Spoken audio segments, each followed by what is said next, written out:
नमस्कार। स्पॉटलाइट हरियाणा के एक और एपिसोड में आपका स्वागत है। मैं हूं वैशाली चौधरी और हफ्ते की बड़ी खबरों के साथ मैं आपके सामने एक बार फिर से हाजिर हूं। विधानसभा का मॉनसून सत्र इस हफ्ते समाप्त हो गया और इसके साथ ही एक और हंगामेदार सत्र खत्म हुआ। जी हां, हंगामेदार इसलिए हम कह रहे हैं क्योंकि 4 दिन के इस मॉनसून सत्र में पहले दिन से हंगामा होता रहा। कानून व्यवस्था को लेकर खासतौर पर विपक्ष सत्ता पक्ष पर लगातार हावी रहा और लगातार आरोप जड़े, जिस पर मुख्यमंत्री नायब सिंह सैनी ने अपने संबोधन के दौरान तमाम आरोपों पर एक एक के जवाब दिए। आइए सुनते हैं मुख्यमंत्री नायब सिंह सैनी ने कानून व्यवस्था को लेकर कौन सी अहम बातें सदन के सामने रखी। कोई भी व्यक्ति चाहे कितना भी प्रभावशाली क्यों न हो, यदि कानून तोड़ेगा तो उसे बख्शा नहीं जाएगा।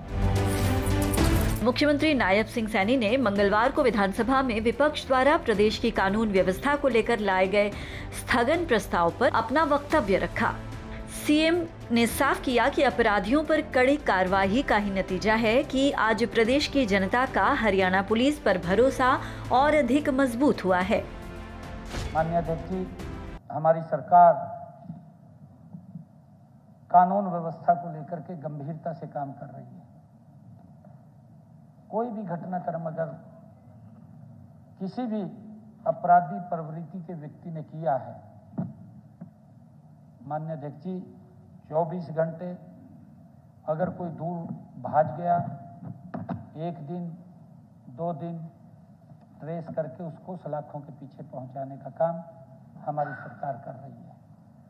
और मैं आज इस महान सदन के माध्यम से हरियाणा प्रदेश के जन को पुनः यह आश्वस्त करता हूं कि किसी प्रकार की कोई चिंता समस्या नहीं है जब तक ये आदरणीय नरेंद्र मोदी जी के नेतृत्व में हरियाणा में हमारी सरकार चल रही है।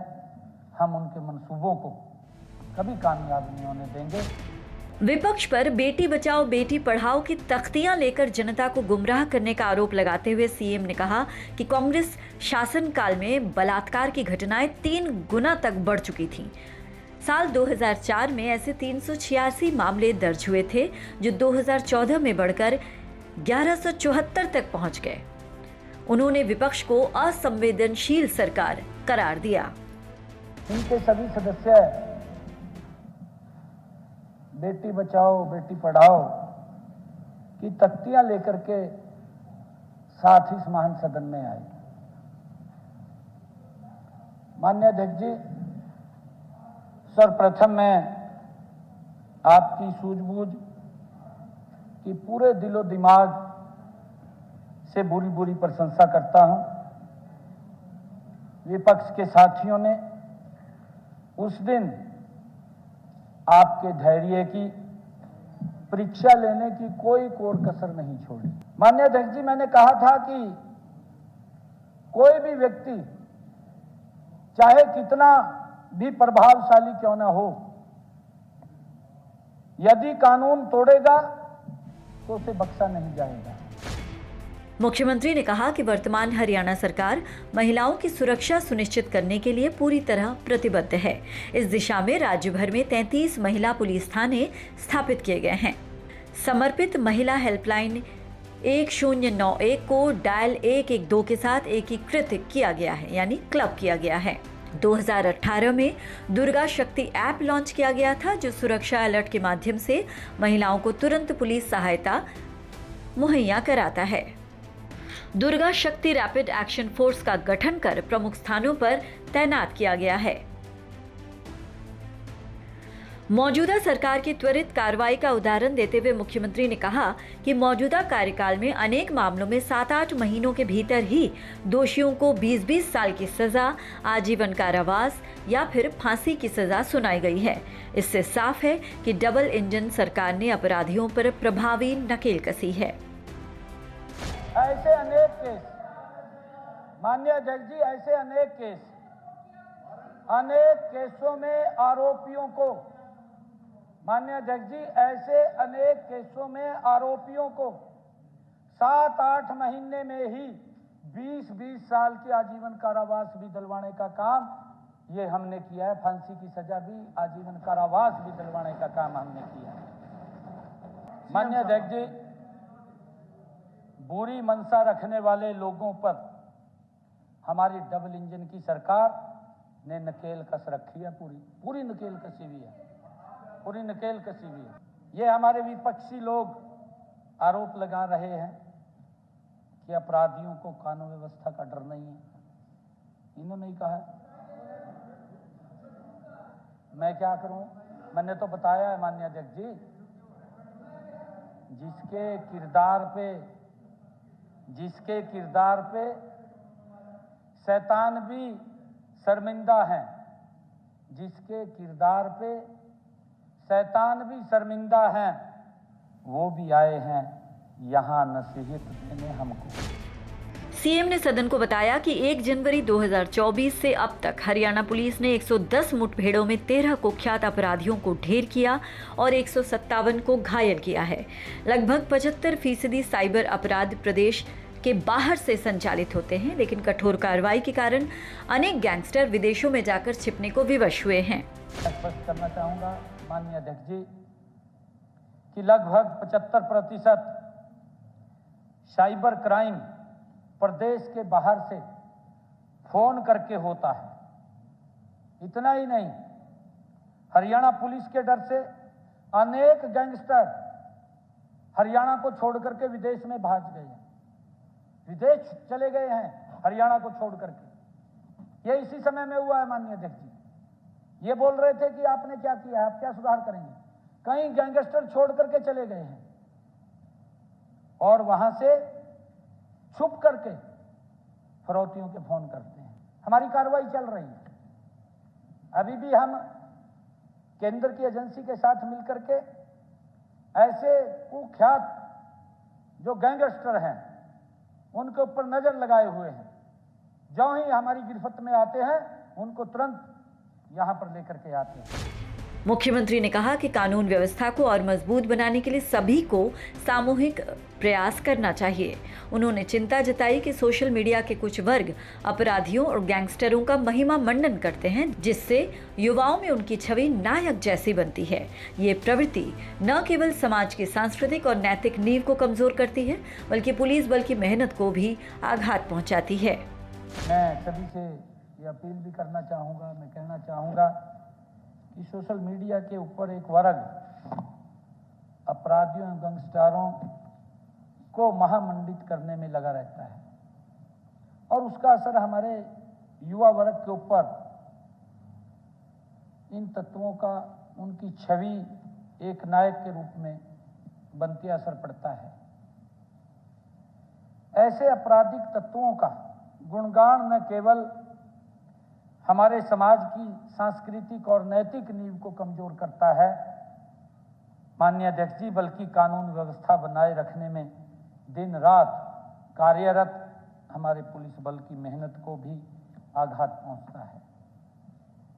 मेरा मानना है कि मीडिया के समस्त साथियों को अपराधियों और गैंगस्टरों से किसी भी प्रकार के महिमा मंडन करने से परहेज करें।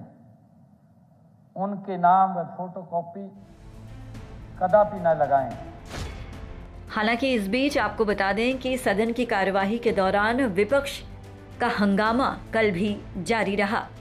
Bureau input, PTC news, Haryana.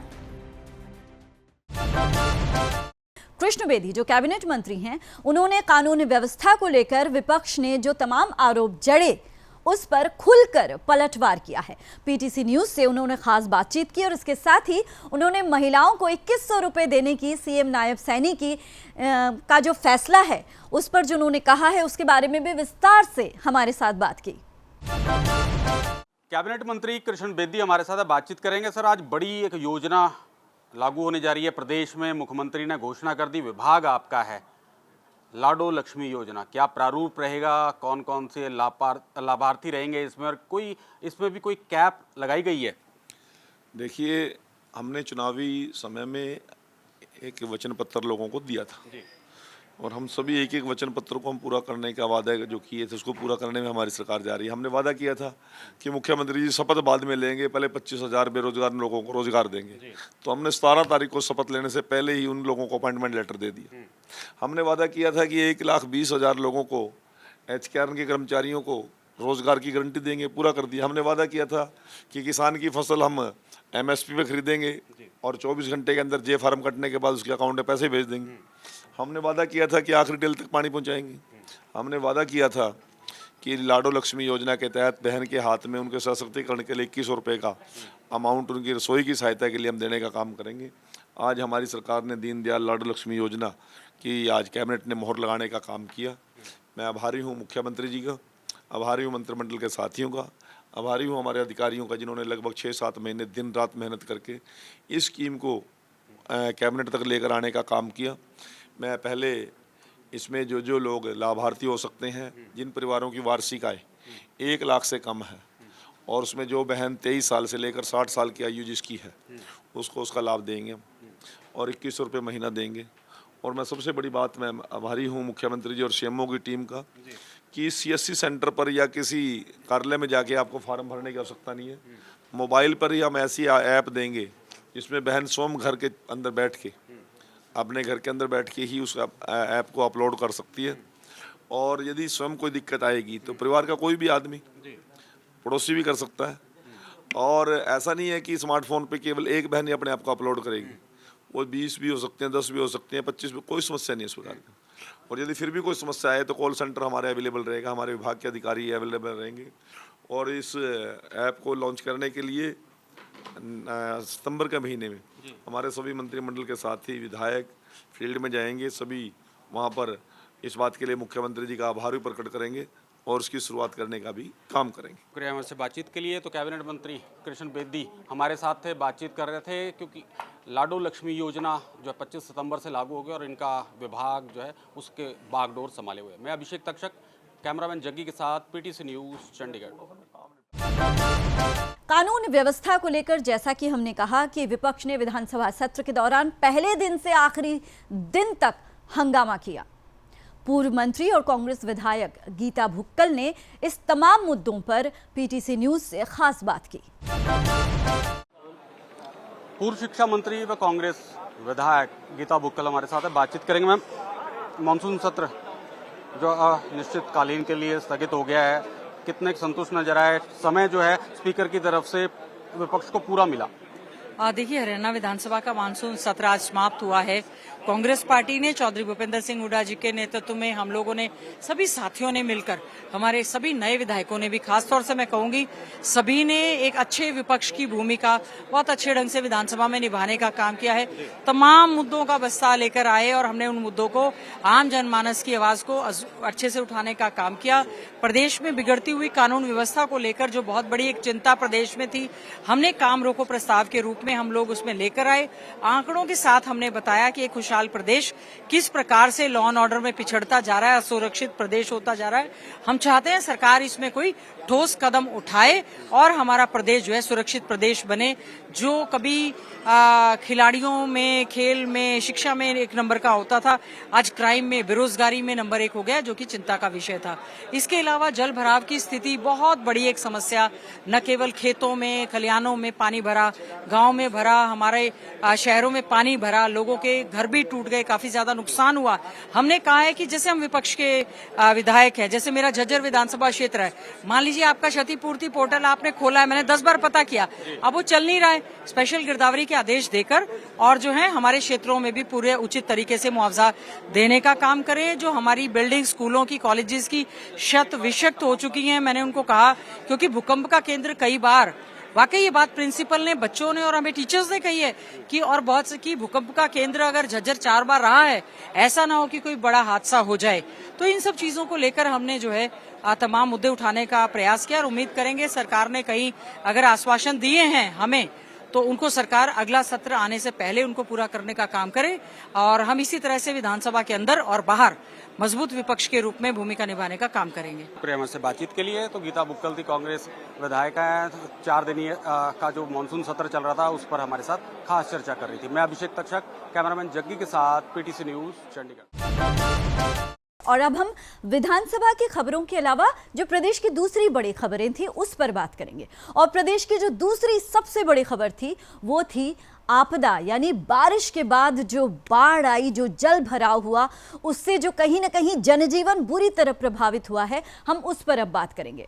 हमारे पास प्रदेश के अलग अलग इलाकों से, खासतौर पर अगर हम हथिनी कुंड बैराज की बात करें, हम टांगरी नदी की बात करें, हम शाहबाद मारकंडा नदी की अगर बात करें, तो शाहबाद इलाके में जो हालात बने, ऐसे तमाम इलाकों से जो हमारे पास तस्वीरें आई हैं वो वाकई चिंताजनक हैं, वाकई भयावह हैं। तो आइए देखते हैं प्रदेश में किन इन इलाकों ने वाकई डरा दिया और प्रशासन की लापरवाही भी कहीं ना कहीं सामने दिखाई दी।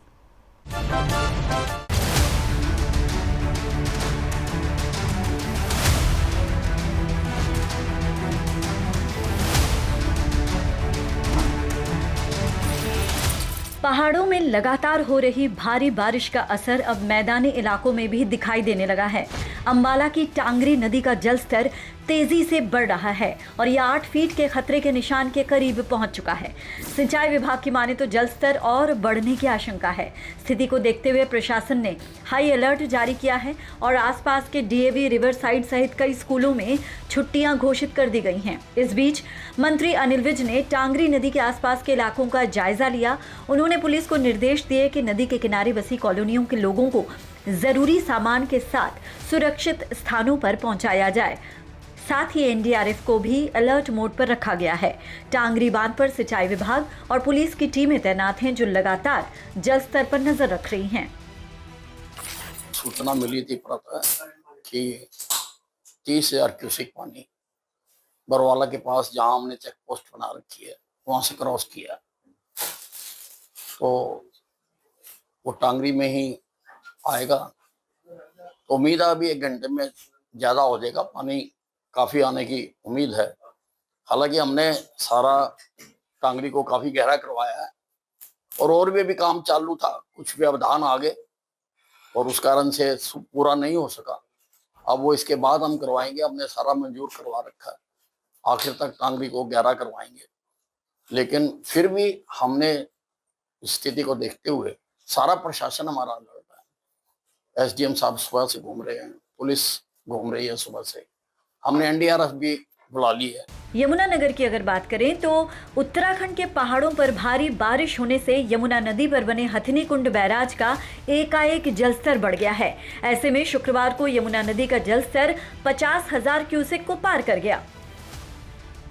इस बीच यमुना में 58,514, पश्चिमी यमुना में 7,010 और पूर्वी यमुना में 1,510 क्यूसेक पानी छोड़ा गया। उधर जलस्तर बढ़ने पर फिर से बैराज के 18 गेट खोल दिए गए और पानी को दिल्ली की तरफ डाइवर्ट किया गया। ऐसे में दिल्ली में बाढ़ का खतरा बढ़ गया। पहाड़ों पर बरसात के चलते यमुना के साथ साथ उसकी सहायक नदियां पूरे उफान पर है। हम लोग इस वक्त हथिनी कुंड बैराज पर मौजूद हैं और यहाँ पर आप देख सकते हैं कि पानी का जलस्तर लगातार बढ़ता जा रहा है। हालांकि ये 5 ऐसे शटर हैं जिनको अभी खोला नहीं गया, लेकिन कुछ देर के बाद इस पानी के इन शटरों को खोलने की पूरी संभावना है। रुक करते हैं पंचकुला का, जहां देर रात से शुक्रवार सुबह तक हुई इस सीजन की सबसे भारी बारिश ने जमकर तबाही मचाई। खटौली गांव में टांगरी नदी पर बने पुल का एक हिस्सा बह गया। नदी में आई बाढ़ और उफान के कारण टांगरी नदी पर बने पुल का एक हिस्सा बहने के बाद प्रशासन ने पुल के आसपास बैरिकेडिंग कर दी। पुल से वाहनों की आवाजाही पूरी तरह से रोकी गई। पुलिस प्रशासन ने लोगों को नदी और क्षतिग्रस्त पुल के आसपास जाने से मना कर दिया। पुलिसकर्मी यहाँ तैनात हैं, पुलिसकर्मी तैनात हैं जिन्होंने बैरिकेडिंग यहाँ की हुई है, बेल्ट लगाई है, 24 घंटे यहाँ तैनात रहेंगे ताकि कोई भी ना रोके। जिस तरह से अभी ये बाइक आ रही थी, इन्हें भी इन्होंने रोका और बताया कि यहाँ खतरा है, यहाँ आना, अभी इस रास्ते से जाना प्रतिबंधित है और अपनी जान जोखिम में ना डालें। लेकिन सवाल ये उठता है कि इतना बड़ा भ्रष्टाचार हुआ, अवैध खनन हो रहा है और उसके चलते जो खामियाजा हुआ आखिरकार ग्रामीणों को भुगतना पड़ रहा है। पंचकुला के मोरनी इलाके की अगर बात करें तो प्लासरा गांव में बादल फटने जैसी घटना से तबाही मची। ग्रामीणों का कहना था कि बादल गर्जना के साथ तेज आवाज हुई और एक साथ बारिश का बहुत सारा पानी गिरा। अचानक इतना पानी आने से सड़कों, गलियों और खेतों सहित गांव में कई जगह भारी नुकसान हुआ। गांव वालों की माने तो उन्हें समझ नहीं आया कि घटना क्या हुई, लेकिन जिस तरह की तबाही हुई वो बादल फटने जैसी तबाही का ही मंजर था। रुक करते हैं कुरुक्षेत्र का, जहां के शाहबाद में मारकंडा नदी का जलस्तर बढ़ने से नदी के आसपास के लोगों में दहशत का माहौल पैदा हो गया। मारकंडा नदी में गुरुवार रात तक करीब 1600 क्यूसेक पानी था। ग्रामीणों के मुताबिक मारकंडा नदी का जलस्तर बढ़ने से कई गांवों में खड़ी धान की फसलों को नुकसान पहुंचने की आशंका है। शाहबाद मारकंडा दरिया में इस टाइम 5500 क्यूसेक पानी चल रहा है। जो ये पानी काला मारकंडा दरिया का पानी है, पहाड़ों का पानी है। बरसात सुबह सवेरे तकरीबन 4 बजे करीब वहाँ पर काफ़ी बारिश हुई है, जिसकी वजह से पानी आया है। बेगना नदी में 17,000 क्यूसेक पानी था और रून नदी में 21,000 क्यूसेक पानी था। तकरीबन दोपहर बाद तक हमारे पास 15 से 20,000 क्यूसेक रहने की उम्मीद है पानी। अंबाला से कृष्णवाली, पंचकुला से उमंग श्योरान, यमुनानगर से तिलक भारद्वाज और कुरुक्षेत्र से अशोक यादव के साथ bureau input, PTC news, Haryana. और इसी के साथ फिलहाल इस हफ्ते बड़ी खबरों का सिलसिला इतना ही। अगले हफ्ते कुछ और मुद्दों के साथ आपके सामने हाजिर होंगे। इजाजत दीजिए, नमस्कार।